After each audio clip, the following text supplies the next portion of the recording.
Hi friends, Karthik Deepa சீரியலில் ஒரு அட்டகாசமான ரிவ்யூ பற்றி தான் இந்த வீடியோவில் பார்க்க போகிறோம்.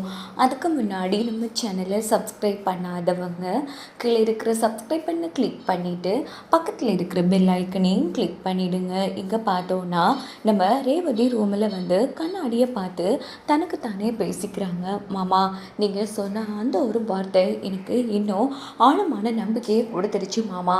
நீங்கள் இல்லாமல் இந்த கல்யாணமே நடக்காதா? நீங்கள் தெரிஞ்சு சொன்னீங்களா இல்லை தெரியாமல் சொன்னீங்களான்னு எனக்கு தெரியல மாமா. ஆனால் இன்னைக்கு நான் ரொம்ப சந்தோஷமாக இருக்கேன். எனக்கு முழு நம்பிக்கை வந்துருச்சு. கண்டிப்பாக இந்த கல்யாணம் நடக்காது அப்படின்னு நம்ம ரேவதி கண்ணாடியை பார்த்து யோசிச்சுட்ருக்காங்க.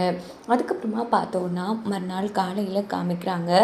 ஸோ எல்லா ஏற்பாடுகளும் தடபுடலாம் நடந்துட்டுருக்கு. அப்போது ராஜராஜனும் மயிலும் நம்ம கார்த்திக்கிட்ட என்ன மாப்பிள்ளை எதுவும் பிளான் பண்ணி வச்சுருக்கீங்களா? இந்த கல்யாணம் நடக்காதில்ல அப்படின்னதும், இங்கே பாருங்க மாமா, ரேவதி எனக்கு மட்டும் சொந்தமானவ. இப்படிப்பட்ட பொறுக்கிக்கலாம் என் ரேவதியை நான் விட்டு கொடுக்க மாட்டேன். நடக்கிறத மட்டும் வேடிக்கை பாருங்க, சரியா அப்படின்னதும் உடனே நம்ம மயில் இங்கே பாருங்க மாமா, சகலை எப்படி சொல்கிறாருன்னா கண்டிப்பாக ஏதோ பக்காவாக பண்ண போகிறாருன்னு அர்த்தம். அதனால் நீங்கள் ஃபீல் பண்ணாதீங்க அப்படின்னு சொல்லி இந்த பக்கம் மயில் ராஜராஜனை ஆறுதல் படுத்துகிறாங்க. இந்த பக்கம் பார்த்தோன்னா நம்ம மருது ரெடி ஆகிட்டுருக்காங்க. எப்படியோ நல்லபடியாக இந்த கல்யாணம் நடந்தே தீரும். அப்போதான் தான் நினச்ச மாதிரி அந்த கார்த்தியை பழி வாங்க முடியும் அப்படின்னு மருது ஒரு பக்கம் யோசிச்சுட்ருக்காங்க. இந்த பக்கம் பார்த்தோம்னா நம்ம சாமுண்டீஸ்வரியும் சந்திராவும் பேசிகிட்டு இருக்காங்க. அப்போ சந்திரா அக்கா, இன்னைக்கு நடக்க போகிறத மட்டும் வேடிக்கை பாருங்கன்னு நீட்டி இந்த கார்த்தி சொன்னான். எதுவும் பக்காவாக திட்டம் போட்டு வச்சுருக்கானோன்னு எனக்கு பயமாக இருக்குது அப்படின்னது. இப்போ வரைக்கும் அவன் மண்டபத்தில் தான் இருக்கான். அது மட்டும் இல்லாமல் இங்கே இருந்துக்கிட்டே என்ன வேலை பார்க்க முடியும்? அப்படி பண்ணாலும் கண்டிப்பாக அவனோடது பழிக்காது. ஏன்னா நான் ரேவதிக்கிட்ட சத்தியமாக இருக்கேன். என்ன பண்ணாலும் கண்டிப்பாக ரேவதி நான் கை நிற்ற மாப்பிள்ளைக்கு கழுத்தை நீட்டித்தான் தீரணும் அப்படின்னதும் உடனே சந்திரா நல்ல வேலைக்கா ரேவதிக்கிட்ட சத்தியமாகிட்டு, இல்லைனா என்ன ஆகியிருக்கும்? இவன் இங்கே மண்டபத்தில் ஒவ்வொரு நிமிஷமும் இருக்கிற நொடியை பார்க்க எனக்கு ரொம்ப பயமாக இருக்குக்கா அப்படின்னு சொல்லி சந்திரா பேசிட்டு இருக்காங்க. அதெல்லாம் விடு, நானே தைரியமாக இருக்கேன், நீ இப்படி பயப்படுற? சரி, ரேவதி ரெடி ஆகிட்டாலான்னு போய் பார்த்துட்டு வா அப்படின்னதும் உடனே சந்திரா என்ன பண்ணுறாங்கன்னா ரேவதி கிட்ட வராங்க. என்ன ரேவதி, ரெடி ஆகிட்டியா அப்படின்னதும் நான் ரெடி தான் சித்தி அப்படின்னு சொல்லி ரொம்ப ஹாப்பியாக பேசுகிறாங்க. ரேவதி, என்ன இவ்வளோ சந்தோஷமாக இருக்கா? ஒரு வேளை அந்த கார்த்தி கல்யாணத்தை நிறுத்த போகிறாங்கிற அந்த குதூகலிப்பில் தான் எப்படி சந்தோஷப்படுறாளோ? ஐயோ கடவுளே, ஒன்றுமே புரியலையே அப்படின்னுட்டு சந்திரா யோசிக்கும் போது, சித்தி என்ன சித்தி ரொம்ப நேரமாக கேட்டுட்டு யோசிச்சுட்ருக்கீங்க, கிளம்பலாமா அப்படின்னதும் சரி வா அப்படின்னுட்டு சந்திரா ரேவதியை கூட்டிகிட்டு போகிறாங்க. அங்கே பார்த்தோன்னா மருது ரேவதியும் மணமேடையில் போய் உட்காடுறாங்க.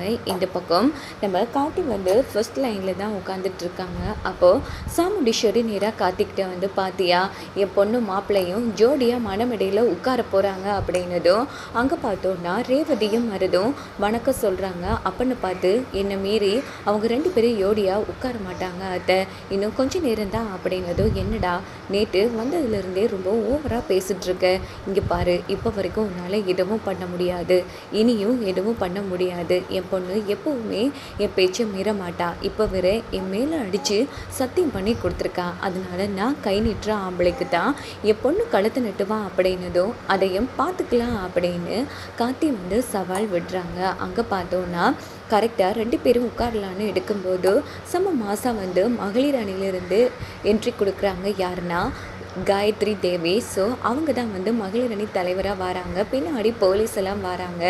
இந்த கல்யாணத்தை நிறுத்துங்க அப்படின்னு என்ட்ரி கொடுக்குறாங்க. இதை பார்த்த ஒட்டுமொத்த பேரும் செம அதிர்ச்சியாகிறாங்க. மேடம், யார் மேடம் நீங்கள் சம்மந்தமே இல்லாமல் கல்யாணத்தை நிறுத்த சொல்கிறீங்க அப்படின்னு சாமுண்டீஸ்வரி கேட்டதும், இங்கே பாருங்கள் மேடம், நாங்கள் பெண்கள் மகளிர் அணியிலிருந்து வரோம். இங்கே பாருங்கள், இந்த கல்யாணமே உங்கள் பொண்ணோட விருப்பம் இல்லாமல் நடக்குதுன்னு எங்களுக்கு கம்ப்ளைண்ட் வந்திருக்கு அப்படின்னதும், என்ன மேடம் எங்கே என்ன பேசிகிட்ருக்கீங்க? எங்கள் பொண்ணு விருப்பத்தோடு தான் இந்த கல்யாணம் நடக்குது. யாரோ உங்ககிட்ட தப்பாக சொல்லியிருக்காங்க. இல்லை மேடம், உங்கள் பொண்ணுக்கு இந்த கல்யாணத்தில் விருப்பம் இல்லைன்னு எங்களுக்கு ஸ்ட்ராங்காக கம்ப்ளைண்ட் வந்திருக்கு. ஸோ அதனால் உடனடியாக இந்த கல்யாணத்தை நிறுத்துங்க, இல்லைனா இந்த கல்யாணத்தை ஏற்பாடு பண்ண உங்கள் மேலே நாங்கள் ஆக்ஷன் எடுக்க வேண்டியதாக இருக்கும் அப்படின்னதும் உடனே சாமுண்டீஸ்வரி, இங்கே பாருங்கள் மேடம், யாரோ தப்பான கம்ப்ளைண்ட் கொடுத்துருக்காங்க, அப்படிலாம் எதுவுமே இல்லை அப்படின்னதும், அக்கா இதிலிருந்து என்னக்கா புரியுது, நான் தான் சொன்னல இவன் அமைதியாக இருக்கும் போதே ஏதோ அமுக்கமாக பண்ண போகிறான்னு, இதுவும் அவனோட ஏற்பாடு தான் அப்படின்னதும் உடனே சாமுண்டீஸ்வரி, என்ன மேடம் தேவையில்லாதவங்க பேச்சை கேட்டு இப்படி எங்கள் மேலேயே தப்பு சொல்கிறீங்களா அப்படின்னதும், ஹலோ மேடம், அப்படியெல்லாம் அடுத்தவங்க பேச்சை கேட்டு இந்த கல்யாணத்தை நிறுத்த வேண்டிய அவசியம் எங்களுக்கு கிடையாது.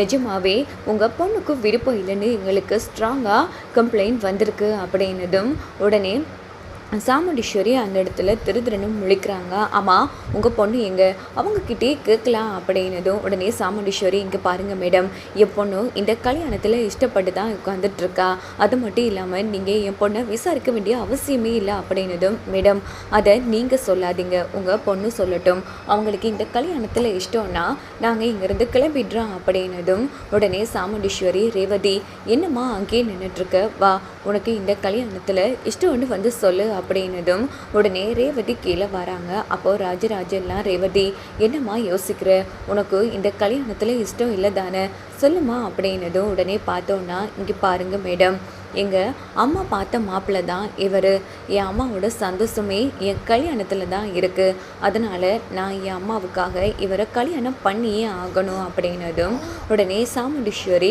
ரொம்ப சந்தோஷப்படுறாங்க. மேடம் இது போதுமா உங்களுக்கு, தயவு பண்ணி இங்கேருந்து கிளம்புறீங்களா, முகூர்த்த நேரம் முடியறதுக்குள்ளே கல்யாணம் நடக்கணும் அப்படின்னதும், மேடம் கொஞ்சம் இருங்க மேடம், இப்போ வரைக்கும் உங்கள் பொண்ணு உங்கள் சந்தோஷத்துக்காகவும் நீங்கள் சொன்ன ஒரு வார்த்தைக்காகவும் தான் அந்த பையனை கல்யாணம் பண்ணிக்கிறேன்னு சொன்னாங்களே தவிர அவங்க இஷ்டப்படி தான் இந்த கல்யாணம் நடக்குதுன்னு சொல்லவே இல்லையே, சரிம்மா உங்களுக்கு அந்த மாப்பிள்ளையை பிடிச்சிருக்கா அப்படின்னதும், இல்லை மேடம் எனக்கு ஒரு துளி கூட பிடிக்கல அப்படிங்கிறாங்க. இதை கேட்டு சாமுண்டீஸ்வரி செம்மையாக அதிர்ச்சியாகிறாங்க. அப்போது உங்கள் விருப்பம் இல்லாமல் தான் இந்த கல்யாணமே நடக்குது அப்படித்தானேங்கிற மாதிரி காயத்ரி மேடம் கேட்டதும், ஆமாம் மேடம், என்னோட விருப்பம் இதில் ஒரு துளி கூட இல்லை, இப்போ கூட என் அம்மாவுக்கு கொடுத்த வாக்குக்காகவும் என் அம்மாவோட விருப்பத்துக்காகவும் அவங்க கௌரவத்துக்கு எந்த குறைச்சலும் வரக்கூடாதுங்கிற ஒரு காரணத்துக்காகவும் தான் இந்த கல்யாணத்துக்கே சம்மதிச்சா அப்படின்னதும் சாமுண்டீஸ்வரி செம்மையாக கோபப்பட்டு, ரேவதி என்னை நம்ப வச்சு களத்தறுத்திட்டல, எனக்கு என்ன சத்தியம் பண்ணி கொடுத்த மறந்துட்டியா அப்படின்னதும், இங்கே பாருங்கம்மா